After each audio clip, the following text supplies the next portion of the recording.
Hello students, now we are going to see the another reaction that is nitration. That is Nitration. हाँ, तो nitration में क्या हम करते हैं? हम बेंजीन को ट्रीट करते हैं किसके साथ? नाइट्रिक एसिड के साथ. किसके साथ?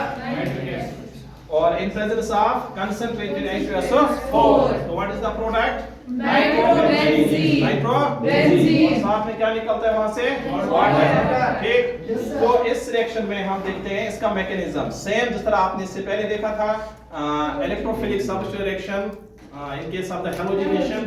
Similarly we have the same mechanism in case of nitration. In case of Nitration. here we are going to see the step number first, that is Generation of electrophile. तो बच्चों क्या देखेंगे? Generation of Electrophile. Electrophile हम कैसे generate करते हैं?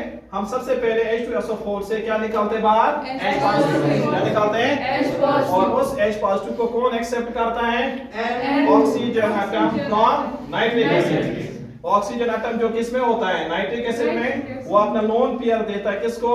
H+ को, और बनाता है ये वाला स्पीशीज जिसमें ऑक्सीजन के ऊपर क्या रहती है? Oxygen. Since you know oxygen is second most electronegative, so it will not bear the positive charge.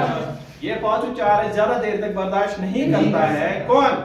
Oxygen. तो ये क्या करेगा?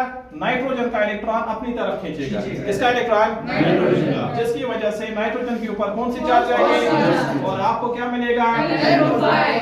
What is electrophile here? NO2 positive nitronium ion जिसको बोलते हैं. ठीक है.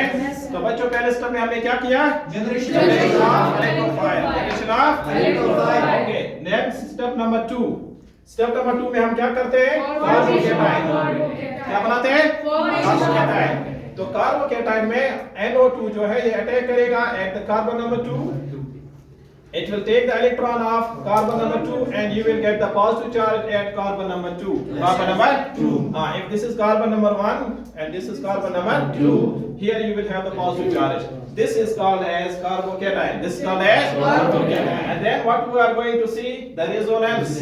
Because you know the stability of the benzene or arenes is because of resonance. यहाँ पे अगर आप पॉजिटिव चार्ज एक ही जगह रखोगे तो ये क्या बन जाएगा? अनस्टेबल. इसलिए यहाँ पे हम रेजोनेंस दिखाते हैं जिस रेजोनेंस की वजह से पॉजिटिव चार्ज डिलोकलाइज होते हैं और आपको मिलते हैं एक से ज्यादा स्ट्रक्चर्स. उसमें से एक स्ट्रक्चर ऐसा है जो मोस्ट स्टेबल है जिसको हम क्या नाम देते हैं? Okay. We are seeing step number 3 जिसमें हम प्रोटॉन को क्या करते हैं? लॉस. ताकि आपको क्या मिलेगा? ठीक. तो यहाँ से H+ जो है ये बाहर जाएगा. ठीक है. और उसका इलेक्ट्रॉन आप देंगे कार्बन नंबर 2 को in presence of HSO4 negative.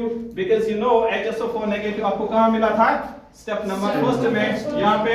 इसलिए वो आएगा वापस फिर से और क्या लेके जाएगा? H+ को, और वापस मिलेगा वहां पे H2SO4 and you will get the product that is nitrobenzene. That is Nitrobenzene. तो स्टूडेंट्स चैनल को सब्सक्राइब करना ना भूलिए. This is the second reaction, that is nitration. Then again we will see the third reaction, that is sulfonation. Sulfonation. Thank you.